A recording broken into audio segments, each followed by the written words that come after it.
Mesdames et messieurs, l'Iran vient d'accuser l'État hébreu d'Israël d'avoir violé le cessez-le-feu et se dit prêt à la reprise des hostilités.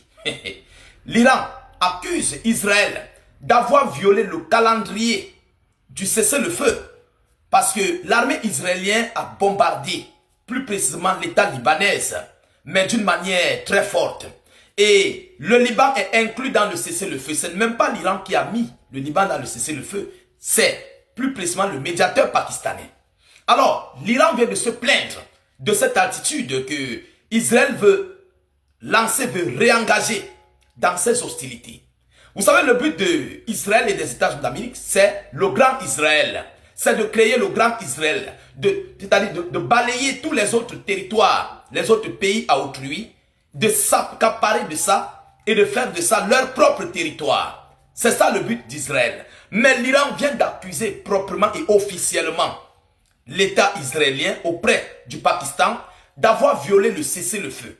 Mais avant de continuer dans l'annonce en question, mesdames, mesdemoiselles et messieurs, mettez beaucoup de likes à la vidéoconférence, partagez la vidéo au maximum. Je vous en prie de mettre suffisamment de j'aime. Mettez beaucoup de j'aime, s'il vous plaît. Sécurisez la vidéoconférence. Craquons à nouveau, je vous l'ai dit, l'algorithme. Voilà, vous savez, nous venons de relancer les vidéoconférences. Il faut que nous craquons cet algorithme. Partagez au maximum. Abonnez-vous pour tous les nouveaux à la page, tous ceux qui viennent de tomber sur nos vidéoconférences. Surtout, vérifiez bel et bien si vous êtes sur la page de État d'urgence YouTube ou encore État d'urgence Facebook. Si vous ne l'êtes pas, c'est que vous êtes au mauvais endroit. Alors, mesdames et messieurs, l'Iran évoque avec le Pakistan les violations du cessez-le-feu par Israël avec le Liban. Selon son ministère des Affaires étrangères, M. Abbas Araghchi. Le chef de la diplomatie iranienne Abbas Araghchi a discuté des violations du cessez-le-feu en Iran et au Liban par Israël lors d'un appel téléphonique avec le commandant de l'armée pakistanaise, le général Asim Mounir, a-t-il annoncé sur Telegram. L'Iran se plaint. Et je vous avais dit dans la première vidéoconférence, la précédente, que les Iraniens, ça ne va pas donner. Ce cessez-le-feu ne va pas aboutir. Je ne vois pas. C'est un cessez-le-feu très très fragile, s'il faut le dire ainsi.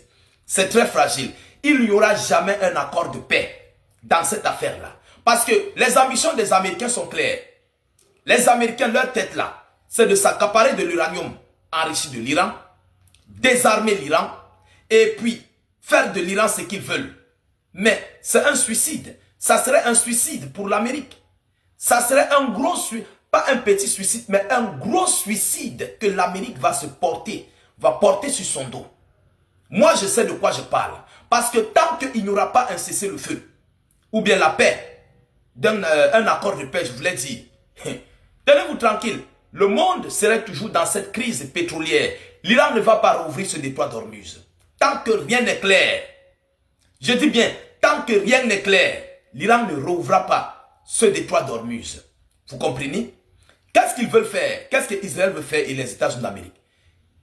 Ils veulent faire semblant de ne plus trop combattre l'Iran, mais se concentrer sur le Liban.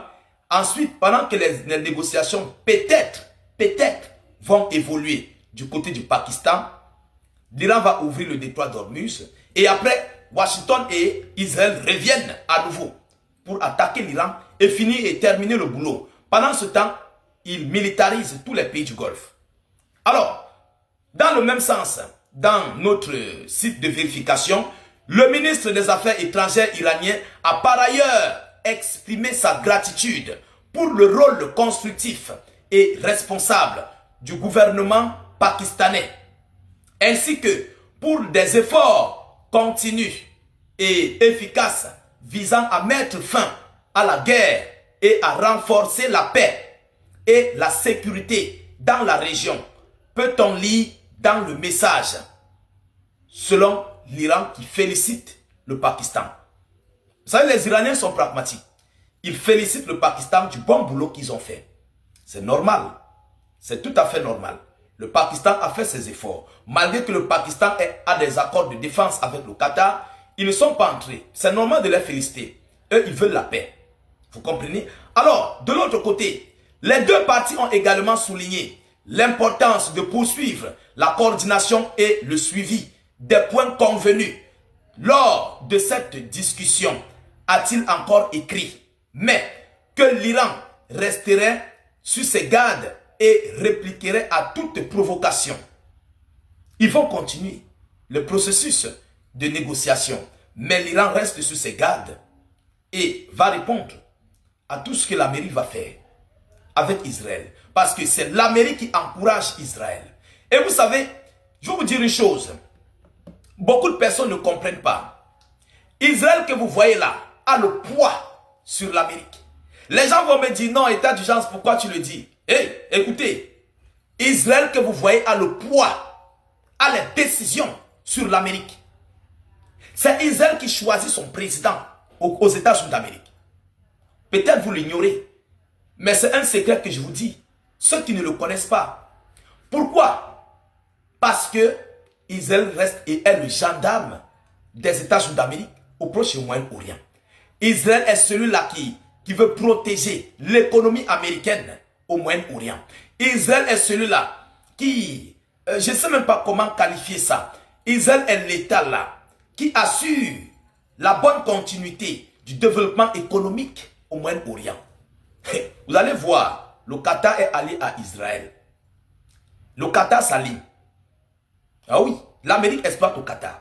Le Qatar est allié à Bahreïn, Koweït, Liban, Bahreïn, l'Arabie Saoudite, tous ces pays-là. L'Amérique exploite. Et eux, ces pays-là, s'alignent à Israël. Mais, qu'est-ce qui se passe? Si l'Amérique ne marche pas comme Israël demande, comme Israël désire et veut, automatiquement, ils vont abandonner. Ils vont abandonner. Et oui, il y a l'influence d'Israël qui pèse sur ces pays-là. Dès lors que tu ne veux pas respecter, Israël va te faire la guerre. Et l'Amérique va donner les armes et munitions. C'est pourquoi je vous dis, Israël reste le garant. Donc, personne ne peut changer ça. L'Amérique gagne sur ça.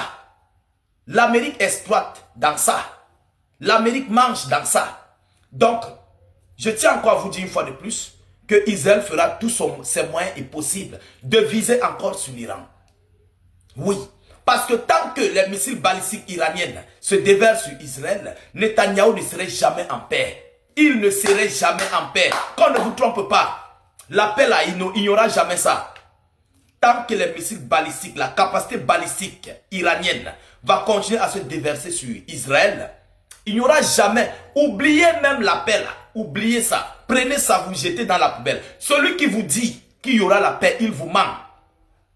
Il y aura la paix si et seulement si le régime iranien a été changé et reste sur les décisions américaines et israéliennes. Là, il y aura la paix.